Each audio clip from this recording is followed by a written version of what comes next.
Hello there, welcome back to the channel. And today we're going to be doing a little comparison. I've done a few videos recently in the past where I will criticize Starfleet and other times where I compliment it, and I've shown recently in a video where I talked about the evolution of Starfleet, how it's changed through the centuries and how it's ebbed and flowed from one way to another. And I thought I'd do a little bit more of a specific example of how Starfleet in some ways has changed, and leave it up to you as to whether or not you really think it's for the better.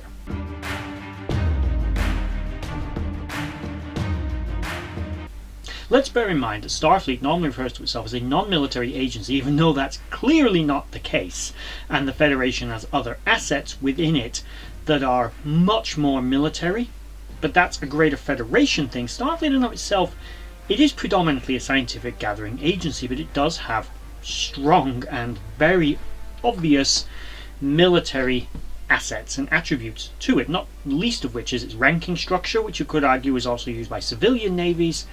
But let's be real, Starfleet has a military function as well, and that military function often comes secondary. So we're going to look at today the battles of Wolf 359 and the Battle of Sector 001, and just what Starfleet stacked against the same enemy. It's a good frame of reference because they take place in a relatively similar time period, barely 10 years apart, and Starfleet is very different in both incarnations, in both tactics and what they're fielding, but the enemy is consistent. A single Borg cube with about 100,000 drones on it, and that's it. There's no other assets readily available to the Borg. Only what the knowledge they assimilate and the knowledge they already have about humanity, Starfleet and the Federation, and Earth's defenses. Hi there, just interrupting whatever it is that you were just watching to shamelessly self-promote my own business. Now, for those of you who don't know, me and my partner recently started a small company which is currently online, but we're hoping will lead to our own brand and have its own physical location sometime in the future. At the moment there are t-shirts, hoodies and other items on there that are both branded from different suppliers, as well as people I've been working with to design our own bespoke design t-shirts and hoodies, some of which were designed by my wife and others again by a third-party artist.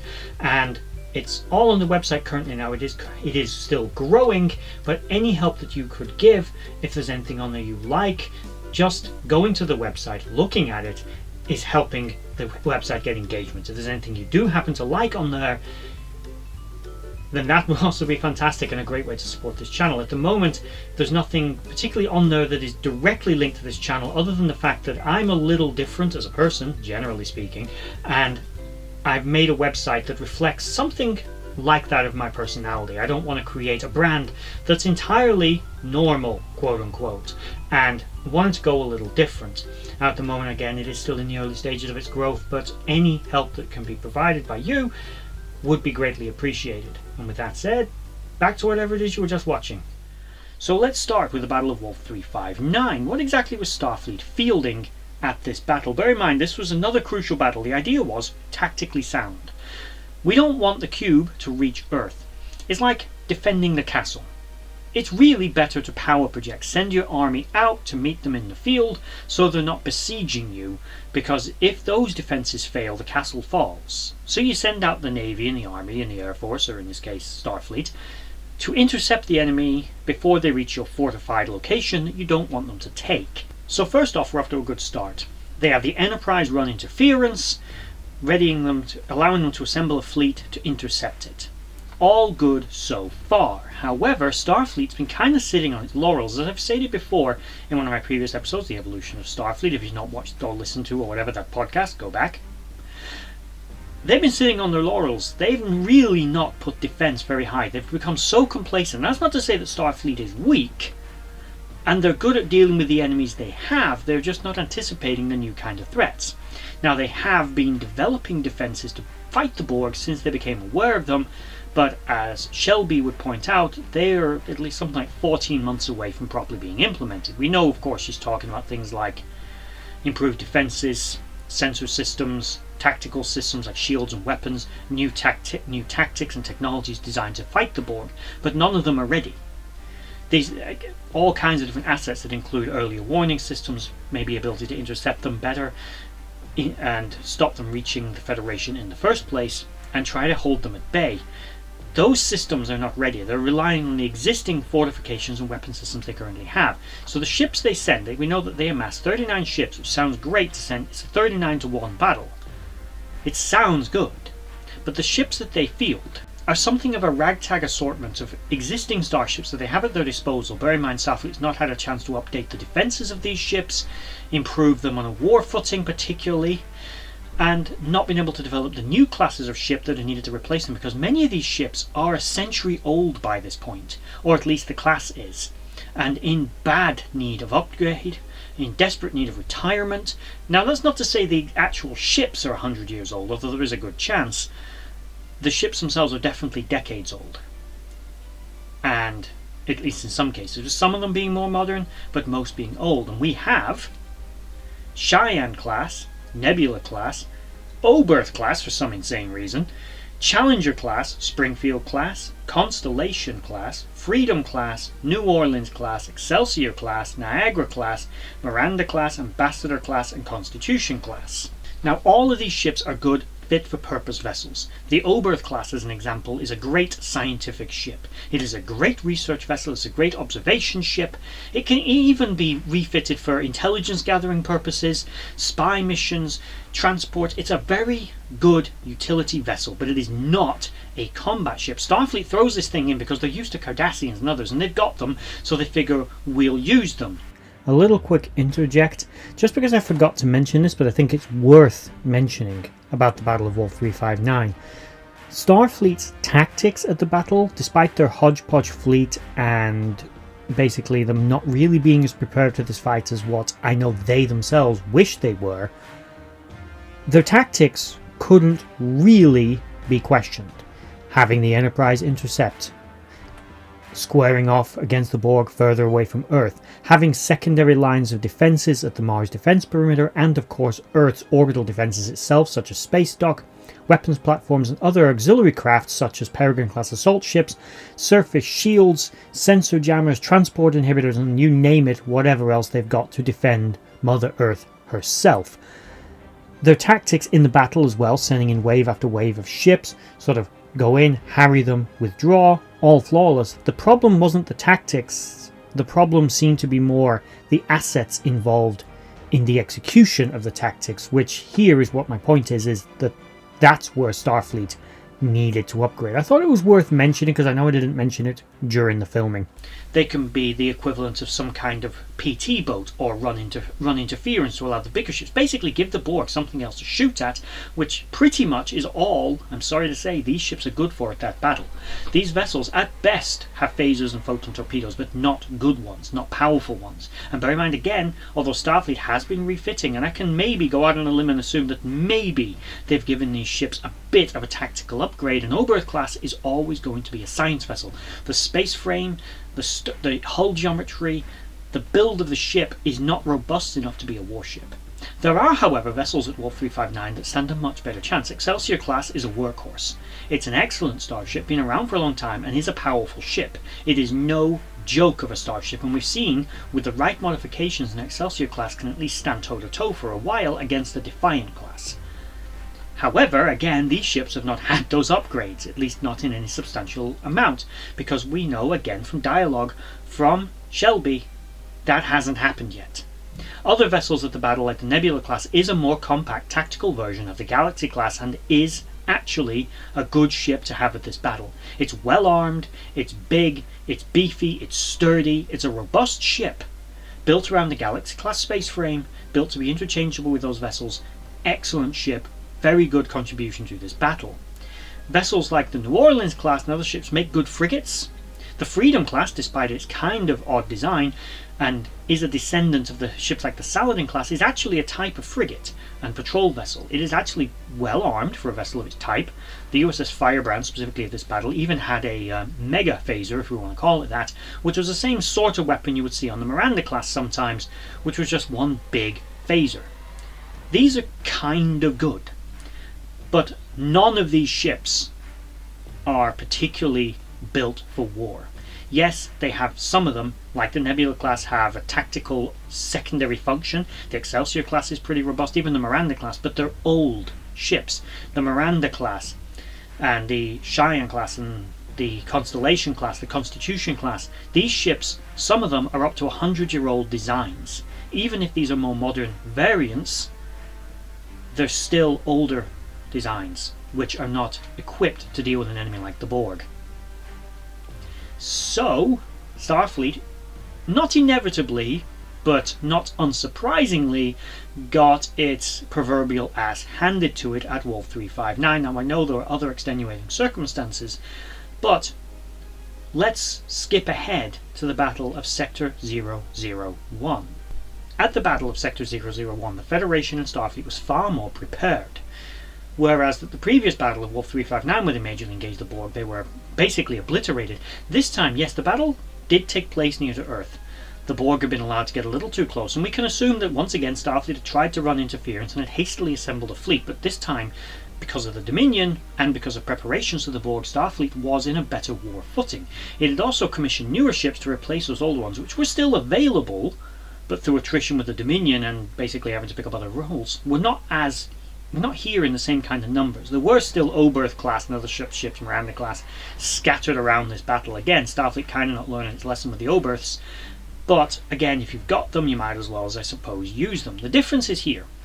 The battle fleet assembled for 359 was a ragtag fleet, a hodgepodge of vessels that, although you could argue the Freedom class were a good escort and the New Orleans class made a decent destroyer, and at a push the Nebula class could have been considered some kind of cruiser, the older design ship, there basically wasn't a cohesive fleet. This was a hodgepodge of vessels that were in the area, pulled together for a fight. They didn't even pull in. They had other ships available, like Galaxy class starships. They weren't there. For whatever reason, probably too far away, I would imagine, they didn't bring in any other Galaxy class ships to engage at 359. At 001, however, Starfleet has a plethora of new, modern assault vessels, which, unlike the previous generations of ships, they have a new generation of starship that are built as a response to the increasing threats. And although the Borg are still pushing their way through, they're actually holding their own. The Borg are being held at bay, and it's the Enterprise's arrival with Picard's knowledge that does ultimately defeat them. However, they are holding their own against the Borg up to this point. They've taken losses, but unlike before, their fleet hasn't been totally annihilated. This battle includes a compilation of vessels that are built more around a cohesive naval structure, whereas during the golden age of exploration, Starfleet was building ships fit for purpose, yes, but not complementary. You didn't have dedicated ships to work in tandem with other starships in significant numbers. You very rarely seem to see ships coordinating their efforts together, whereas in, say, Kirk's time, yeah, there weren't many ships around. The Enterprise was out in deep space, but there were definitely other ships in the area that could fall together. The Battle of the Binary Stars is a good example, where Starfleet was very similar to 359, had to hastily assemble a fleet, but it was able to do it at the drop of a hat because, at least in the area, there were ships capable of responding to a problem, which by the time of the 2360s, they'd become so scattered, and the fleet was almost non-uniform. And what I mean by that is, again, we'll use the Battle of Wolf 359 fleet as a devil's advocate force. Starfleet had commissioned a whole series of new ships: the Akira class, the Norway class, the Sabre class, the Steamrunner class, and the Defiant class. These 5 specific ships we'll focus in on. There were, of course, other vessels built in other greater numbers, like the Peregrine class, which were becoming more widespread and other things, but they were small auxiliary ships, not primary capital ships. From a capital ship standpoint, to augment the Sovereign class, which is the new big boy on the block, the new Bismarck, if you will, the big beast of a starship. It might be wrong to compare the Enterprise to the Bismarck. It's not a dedicated warship, but it was definitely the big guns in this situation. All the other ships, instead of being very broad function, they're an explorer who can fight, like an Intrepid class, these ships were fighters that could also explore. The Akira class is effectively a big torpedo carrier. It's designed as a heavy-hitting interceptor and can form the center of a battle group. A Defiant class, as an escort, as it is officially called, unofficially is an out-and-out warship designed to work on its own or in groups against superior numbers. and have enough force to disable or destroy an enemy very rapidly. Many of these ships, including ships like the Norway class and the Sabre class, had a blade of hull armor. The Norway class was considered a crisis response ship and actually had a few different variants depending on its role, but was predominantly a well-armed ship actually built for humanitarian aid and support. Then you had the Sabre class, which was something of a sort of all-out warship similar to the Defiant class, but kind of a scaled-back version. Unlike the other ships on that list, the Sovereign class, for example, which was a battleship first, explorer second, the Defiant class and the Sabre class had no other function. They could be refit to do other roles, and we occasionally see them used for such, but only for specialist missions in limited circumstances when no other ship was probably available. And quite frankly, in peacetime you might as well use them for something. So those ships can be used for other stuff, but it's not their main role. These ships are combat vessels. The Steamrunner class is also predominantly a combat ship with secondary functions. Now the reason this fleet is complementary is you can assemble very easily a battle group formation. You can have it built around, say, a Sovereign class. You can then throw in an Akira as a strafing torpedo carrier, a couple of Sabres as the sort of flanking ships to bring everything in, and then have the Defiant class bringing up the rear and the Heavy Punch to come in and smash your enemy. You then have the Norway come in to pick up any stragglers along with the Sabres, as well as provide medical aid and logistical support to your task force as it moves to engage different enemies. You've effectively got a strike group now, rather than a hastily assembled hodgepodge fleet of just whatever was at hand.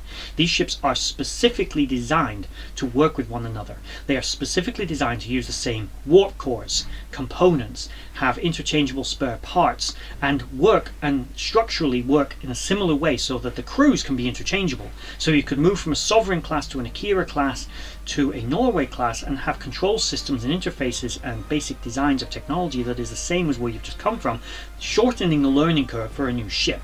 Meaning, again, resupply, redistribution of resources and personnel becomes a lot more efficient and faster. And these ships are not just warships. I mean, again, the Defiant class and Sabre class are, but they can serve other functions. But now Starfleet has a fist, not just a stick that it can sometimes hopefully waggle in the right direction and hopefully something hits, which is kind of what they had at 359. So at the Battle of Sector 001, there were still Nebula class and other such ships involved in the battle, of course, because again they were there, but now Starfleet's got a uniform fleet that is designed to hit hard. And the problem with Wolf 359, again, was the hastily assembled force, which is understandable for the situation, but it could have been avoided if Starfleet had been on a bit more, not of a war footing, but had taken security a little more seriously long before the first contact with the Borg. In Kirk's day, Starfleet was always anticipating the next big enemy, and it built its ships to be versatile, not just for scientific reasons, but also so they could engage potential threats, whether they be celestial threats, natural anomalies, or tactical threats in the form of another species. They tried to equip their vessels and its crews as best they could to deal with these problems without having to build pure warships, but at least have them capable of holding their own, whereas by the 2360s that was no longer seemingly the case, with the ships becoming increasingly specialized. Only really the Galaxy and Nebula class could be arguably seen as powerhouses of technology and capability. But by the 2370s, where you get to the Battle of Sector 001, Starfleet still has all of that, but now has a tactical fleet. So, was it for the better? Because this is, as Starfleet says, we're a scientific and research agency first, we're not a military. This is making Starfleet look increasingly like a military, which is something they don't like to project as an image, but is it actually for the better? Is it for the greater good? A bit like an argument for whether Section 31 should exist, which is outside of the scope of this particular analysis. But had Starfleet improved? Was this a big improvement for Starfleet, or was it sad? Was it a shame that basically the bubble of innocence was somehow burst, and now Starfleet personnel didn't enlist in Starfleet to explore space and visit strange new worlds and meet new aliens, but possibly to go and kill them and bomb those worlds? Let me know in the comments below your thoughts, and thank you for watching. Bye bye.